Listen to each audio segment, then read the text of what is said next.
March Madness continues today. We have one local team left. The Fighting Illini play tonight. They're the 6th seed and will play 11th-seeded Xavier at 8:45 in Milwaukee. Illinois getting healthy at the right time after battling injuries and sickness all season. You may or may not have picked Illinois or Missouri in your bracket, but chances are you filled out a bracket. Today we set out to find where the tradition of betting on college basketball brackets all began. Here's NBC's Sam Brock. Modern-day March Madness might be a national phenomenon now. But what if the birthplace of betting on brackets was actually an unassuming Irish pub on New York's Staten Island?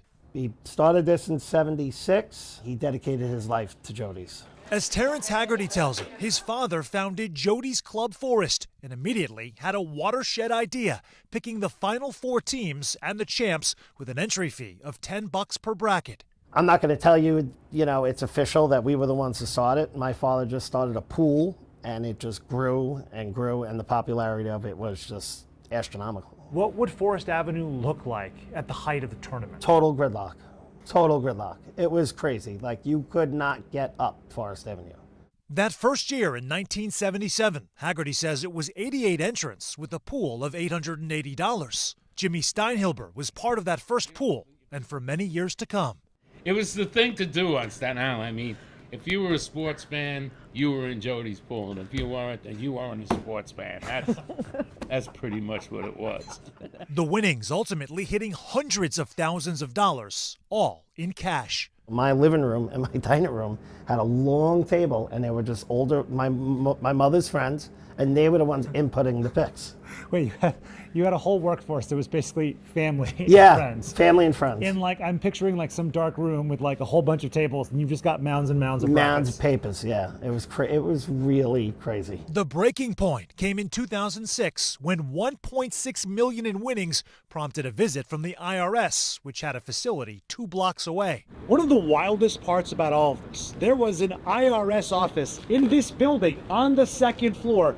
But it was not the gridlock cars or the throngs of people on the street here that blew the cover. The gentleman who won in '06 claimed that he won on his taxes. So that was it.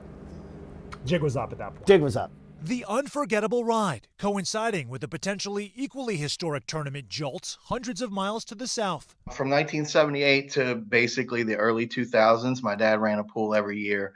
Where Damon Stinson says his dad, Bob, came up with the idea for creating individual brackets in the 70s, inspired by a recreational softball league. He decided, you know what, why don't we do this for the NCAA basketball tournament? That effort transforming into Bob's Jackpot, with thousands coming in using the bracket-style format we still fill out today.